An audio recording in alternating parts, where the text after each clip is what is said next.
आप में से कई माताएं ऐसी बैठी है जो सावन के सोमवार का व्रत करती हैं। कौन कौन ने करा था सावन के सोमवार का व्रत? हमने भी करा था, तो हम भी उठाए। ठीक है, आप लोगों ने व्रत किया ना। अब आप में से और हम में से कई माता बहन भाई ऐसे होंगे जो व्रत करे होंगे, तो उन्होंने एक टाइम फलार किया होगा, एक टाइम जम के बोलो भोजन किया होगा। आप में से कई लोग ऐसे होंगे जिन्होंने एक टाइम फलार करा तो दूसरे समय पर भी फलार किया होगा। आप में से कुछ लोग ऐसे होंगे जो एक टाइम केवल फलाहार करे होंगे, दूसरे समय कुछ भी नहीं लिया। बोलो बोलो, सही है कि गलत है? अब ईमानदारी से बोलना। आप में से कई लोग ऐसे होंगे जिन्होंने दिन भर कुछ भी नहीं खाया होगा, केवल एक गिलास दूध, एक फल और बाबा का प्रसाद लेकर और व्रत कर लिया। अब आप में से कई लोग ऐसे भी होंगे जिन्होंने दोनों समय भोजन करा होगा और सुबह नाश्ता भी किया होगा, दिन में पानी पूरी भी खाई होगी, शाम को थोड़ा भगर भी, सब खाया। अब जरा बहुत बहुत गहन चिंतन वाला विषय है, जरा ध्यान दीजिएगा। एक व्रत करा, एक टाइम भोजन, एक टाइम फलाहार, एक ने व्रत करा दोनों समय फलाहार, एक ने व्रत किया कि मैं कुछ नहीं खाऊंगा, एक फल, एक गिलास दूध, एक ने सब कुछ खाया, मतलब दिन भर भोजन कर, दिन भर भोजन कर।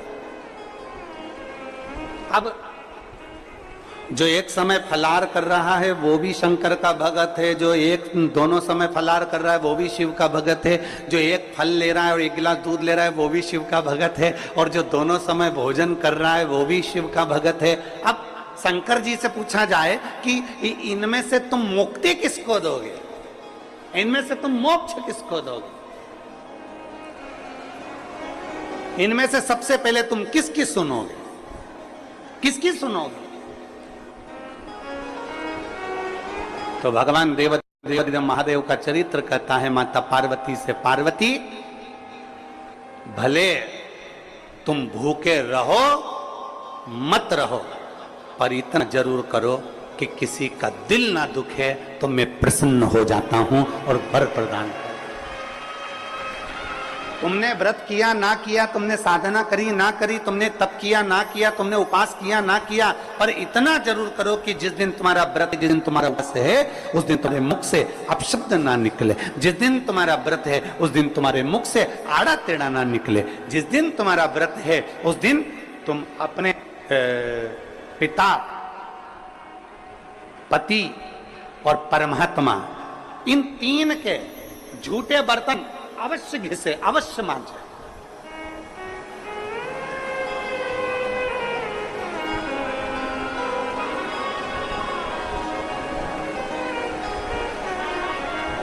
घर के सारे बर्तन मांजने वाली कोई आए वो मांझे, मना नहीं है, पर 3 बर्तन अपने को खुद मांझना चाहिए।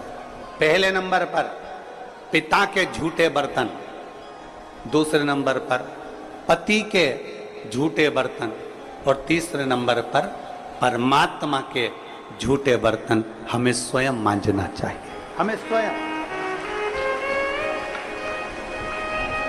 इन 3 के बर्तन अगर दूसरे मांझते हैं तो आधे से ज्यादा वस्तु पर हक जो बर्तन मांझता है उसका हो जाता है।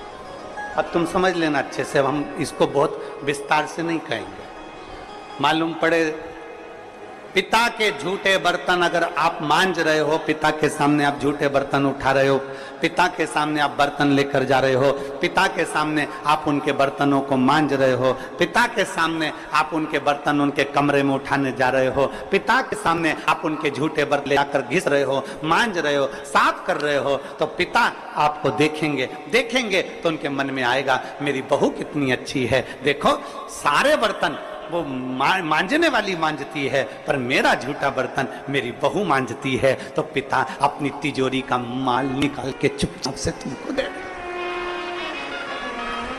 ये मेरी बहू है।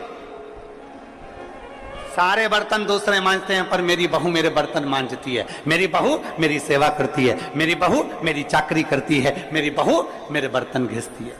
दूसरे नंबर पर पति, पति के बर्तन, पति ने जिस बर्तन में भोजन किया है उसका बर्तन बर्तन मांजने वाला नहीं, उसके बर्तन पत्नी को मांजना चाहिए। और अगर पति के झूठे बर्तन कोई दूसरा मांजने लगता है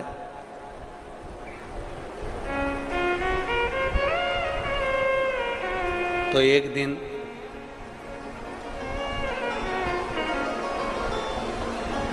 सेठानी नौकरानी और नौकरानी सेठानी हो जाती है। भरोसा नहीं, बहुत सावधानी, बहुत सावधानी।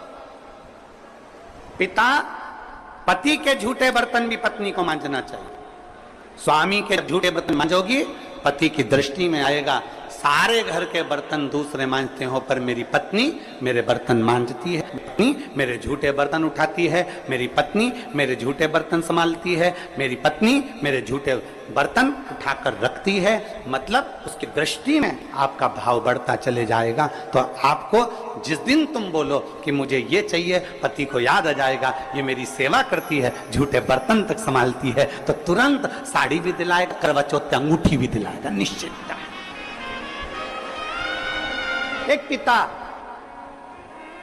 एक पति, और तीसरे नंबर पर बोलो, सब बोलो जम के जरा, परमात्मा। तुम्हारे घर में भगवान का मंदिर है, तुम्हारे घर में छोटा सा शिवालय है, तुम्हारे घर में छोटा सा देवालय है, तुम्हारे घर में छोटा सा मंदिर बना हुआ है, उस मंदिर में तुम भगवान की पूजन करती हो, पूजन करने के बाद भगवान को स्नान कराती हो, स्नान करा हुआ बर्तन रखा रहता है, लोटा रखा रहता है जल चढ़ाने वाला, भगवान के भोग लगाने की छोटी सी कटोरी होती है, भगवान को पानी पिलाने का छोटा सा लोटा होता है, कलश होता है, झारी जी होती है, या कोई गिलास होता है।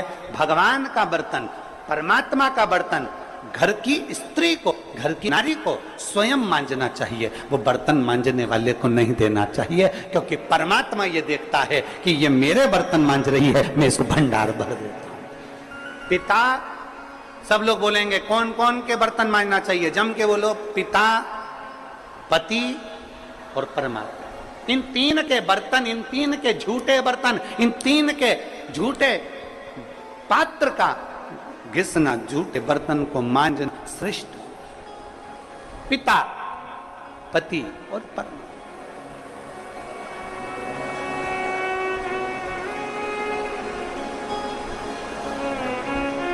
श्रेष्ठ। एक विश्वास अपने भीतर जागृत करिए, और जिस दिन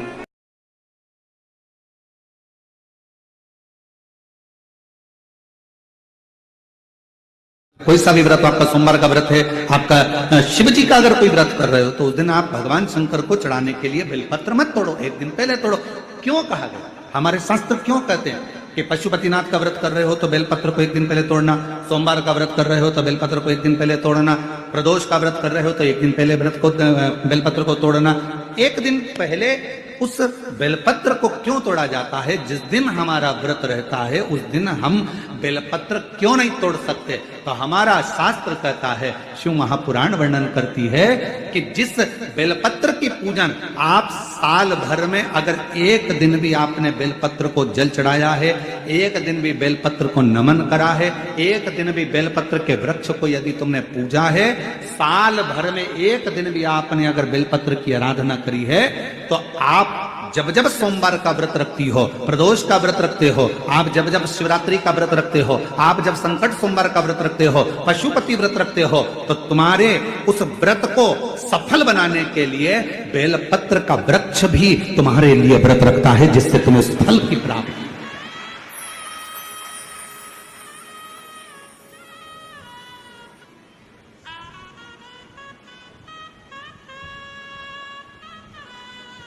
कथा सुनने आ रहे हो? घर के बाहर बेलपत्र का पेड़ है, कथा श्रवण करने जा रही हूं, बेलपत्र का वृक्ष है। नहीं, आपको अगर कथा सुनने जा रहे हो तो बेलपत्र अगर चढ़ाना है तो एक दिन पहले आप बेलपत्र को उतारो।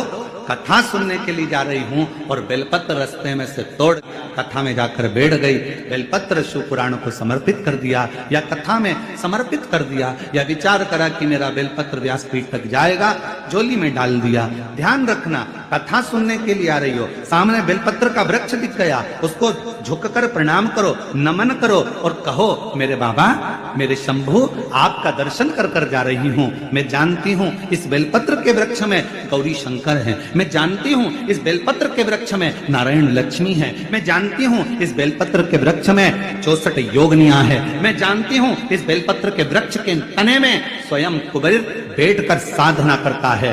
इस बेलपत्र के वृक्ष को मैं नमन करती हूं। बाबा, आपसे प्रार्थना करती हूं कि मैं कथा सुनने के लिए जा रही हूं, जब मैं कथा सुनकर वापिस आऊं ना, हे बेलपत्र महारानी, हे बेलपत्र के वृक्ष, हे शंकर, ऐसी कृपा करना कि मेरी खाली झोली को भंडार से भर देना, उसको नमन करना।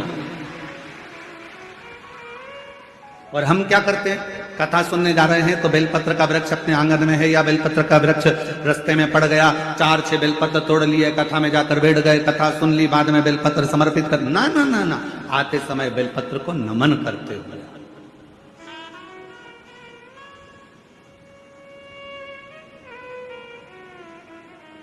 प्रणाम करते हुए, विनय करते हुए।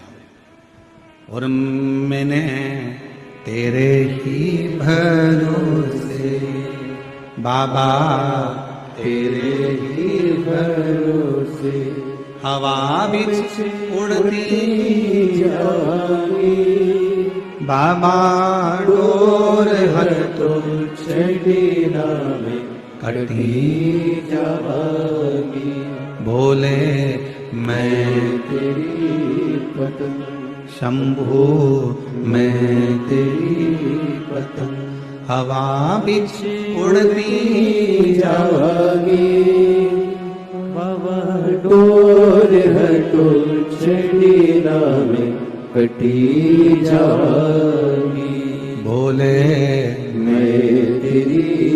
आप उसको नमन करिए। कई लोग कहते हैं गुरुजी हमने पशुपतिनाथ का व्रत किया, हमने 16 सोमवार करे, हमने सोमवार का व्रत करा, हमने प्रदोष करी, हमने बाबा की सोमवारी का व्रत करा, मेरा बाबा मेरा सुनता क्यों नहीं है? हम गलती कर दिए। हम जिस दिन हमारा व्रत था उस दिन हमने बेलपत्र को तोड़ लिया, उतार लिया, हम भूल गए। हम सबसे कहेंगे, अगर YouTube पर हमारी पूर्व की कथा डली हो, एक पुष्प शिव महापुराण की कथा, त्रिपुंड शिव महापुराण की कथा, बेलपत्र शिव महापुराण की कथा, जब पुरानी जो YouTube पर हमारे YouTube पर अगर डली हो तो वो कथा को आप निकालना, उसको एकांत में बैठकर थोड़ा सा श्रवण करना कि पुष्प का महत्व क्या है। कौन सा फूल जमीन पर गिरा हुआ भी शंकर को स्वीकार होता है।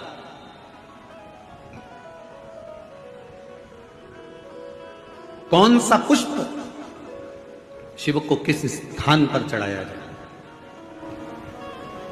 क्यों सोमवार, अष्टमी और ये अन्य जितनी तिथियां होती हैं, अमावस्या, पूर्णिमा, प्रदोष, चतुर्दशी, त्रयोदशी, ऐसा वर्णन उसमें आता है कि इन दिन बेलपत्र को नहीं तोड़ा जाता। अष्टमी, नवमी, ये तिथियां हैं, क्यों नहीं तोड़ा? इसलिए क्या कारण है कि इन तिथियों पर बेलपत्र को नहीं तोड़ा जाता? तो कहा, जब हम रोज बेलपत्र को जल चढ़ाते हैं, शंकर की आराधना करते हैं, तो बेलपत्र के वृक्ष के नीचे बैठकर देवता भी हमारे कल्याण की कामना करते।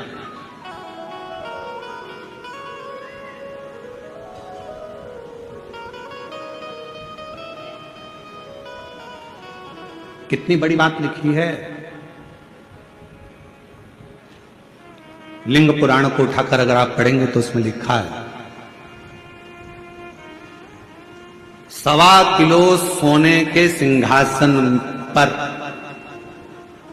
कितने किलो? जम जम के बोलो जरा, आवाज नहीं आई।